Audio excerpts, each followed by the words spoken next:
అందరికీ నమస్కారం. మకర సంక్రాంతి పర్వదినం. ఓం సూర్యాయ నమః. మకర సంక్రాంతి భారతదేశంలో అత్యంత పవిత్రమైన పండుగలలో ఒకటి. ఈ రోజున సూర్యుడు మకర రాశిలోకి ప్రవేశిస్తాడు. ఇదే రోజు నుంచి ఉత్తరాయణం ప్రారంభమవుతుంది. దేవతలకు పగలు మొదలవుతుంది. ఆధ్యాత్మికంగా శుభకాలం ప్రారంభమవుతుంది. ఉత్తరాయణ ప్రాముఖ్యత.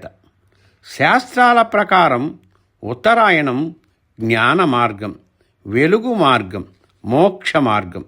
భగవద్గీతలో ఉత్తరాయణ కాలంలో దేహం విడిచిన వారు మోక్షాన్ని పొందుతారని చెప్పబడింది. సూర్య భగవానుని మహిమ. సూర్యుడు ప్రత్యక్ష దేవుడు. ప్రతి ప్రాణికి జీవశక్తిని అందించే దేవుడు. మకర సంక్రాంతి రోజున సూర్య నమస్కారాలు చేయడం, గంగానదిలో స్నానం చేయడం, నువ్వులు బెల్లం దానం చేయడం, అన్నదానం చేయడం అత్యంత పుణ్యప్రదం. నువ్వులు బెల్లం దానం ప్రాముఖ్యత. నువ్వులు పాపనాశనం, బెల్లం మధురమైన జీవితం.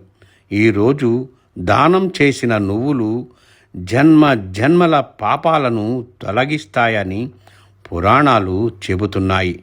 సంక్రాంతి కృతజ్ఞత పండుగ.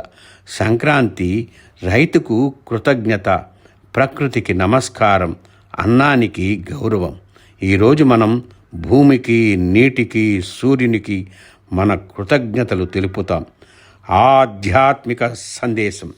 చీకటి నుంచి వెలుగులోకి, అజ్ఞానం నుంచి జ్ఞానానికి, దుఃఖం నుంచి ఆనందానికి మన ప్రయాణం ప్రారంభమయ్యే రోజు మకర సంక్రాంతి.